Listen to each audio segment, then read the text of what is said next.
How you going, mates? Grab your favorite cuppa before we head to Kov's Coast this Arvo for the next country and setup guide.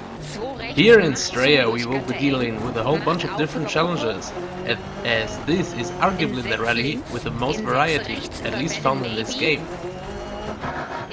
There are loose rocks and dusty sand, many elevation changes, stretches of smooth tarmac, high-speed gravel rushes, tight technical tree hugging, smooth flowing corners and the highest jumps of any rally.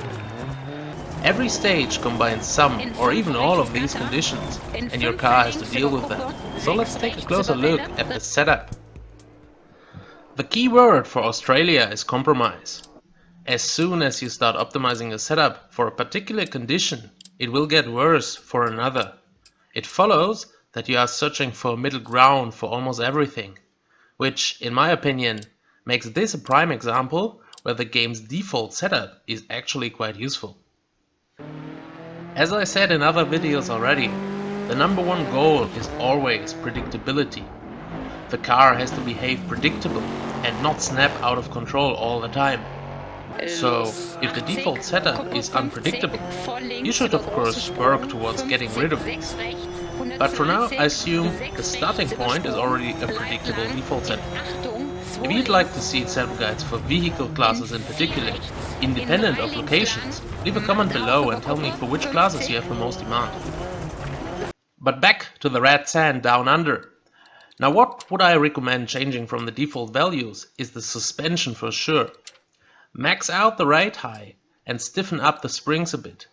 You want to do this so you tackle those massive jumps without braking too much and without too much damage to your car. Another thing to change from default, at least for modern vehicles, are those dampers, because they are all in the middle position. If your car has fast and slow damping, those two values should always be at different positions.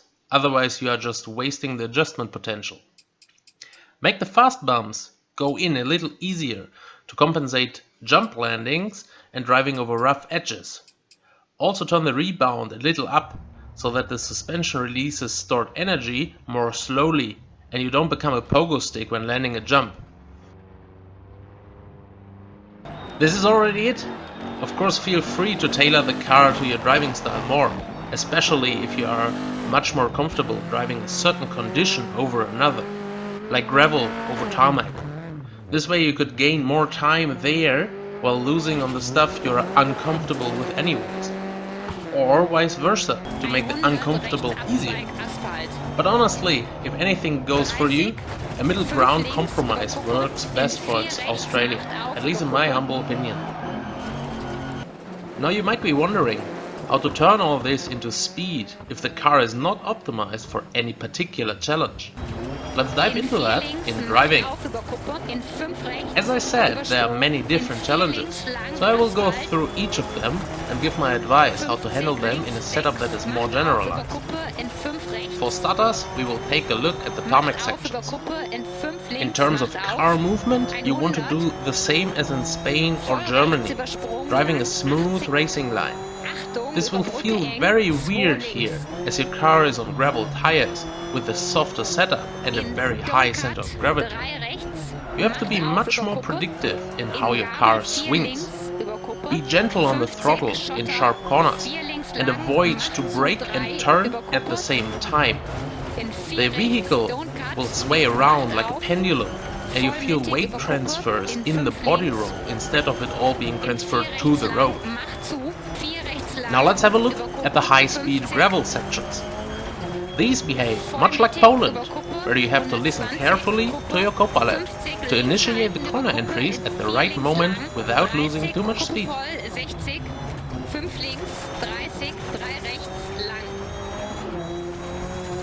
Then there are some corner combinations which very much resemble the smooth flowing corners of New Zealand's coast or the slower parts of Poland.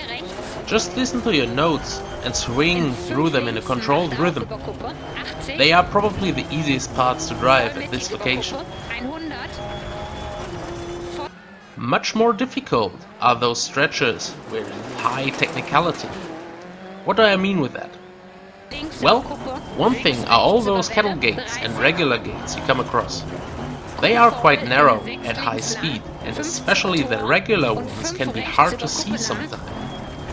When your buddy calls a gate, really listen to it and prepare your driving, otherwise it might end your event right there. Another feature causing a lot of distress are these very rocky parts, especially if they go uphill or downhill. The car might behave much similar to Argentina here, but often at higher speeds. Keep it just under control over that. Let off the pedal, maybe even brake slightly if the car bounces too unpredictable.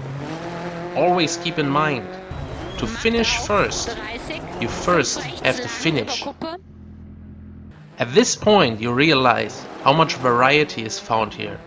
A single stage can contain the driving styles of Germany, Poland and Argentina in one, and those don't go along nicely. But there is another technical feature, which is my personal favorite, and it's hidden in the forests. A cliff edge on one side, a rock wall on the other, all lined by trees and very different corners leading into each other. Be seriously awake here. It can be driven fast, but you will come close to some nasty stuff doing that. Inches away from trees, from the drop and from those roadside reflector posts.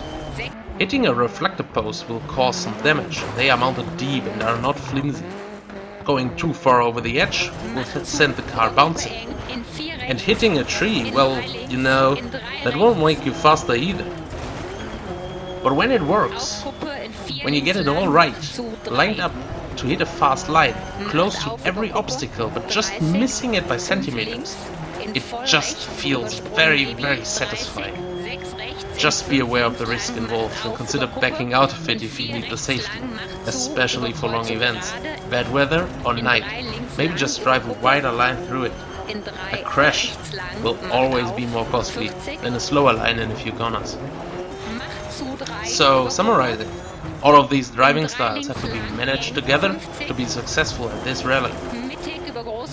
When comparing the 6 new locations to the 6 old ones, I find Straya to be most similar to Greece in terms of how satisfying it feels to get it right and how much it punishes you for mistakes. With all the variety, all those challenges in one location, this is one of my favorite rallies in the game. I hope this advice will help you to improve your Aussie rallies.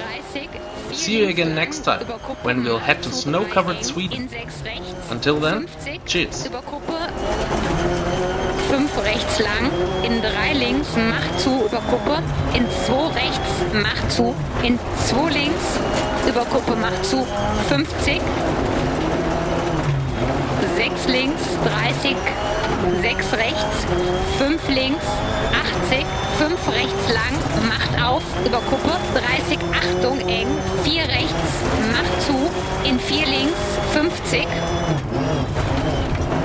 Kuppe und 3 links kurz, macht auf, über Kuppe, 30, 5 rechts, 5 links, 5 rechts, macht zu, 30, 3 rechts, in 4 links übersprungen, macht zu, 2, macht auf, über Kuppe lang, 30, 4 links, über Kuppe, macht auf, 30, 4 rechts lang, macht zu, über Kuppe, Achtung, 30, 4 rechts lang, macht zu eng, 30, voll mittig, über Kuppe, 50, 4 rechts über Kuppe, macht zu, in 3 links, macht zu, über Kuppe eng, in 4 rechts, in 3 links, in 3 rechts, in 4 links lang, macht zu, 2, macht auf, über Kuppe, 30, 6 links, über Kuppe und Ziel, in 6 rechts lang bis Stopp.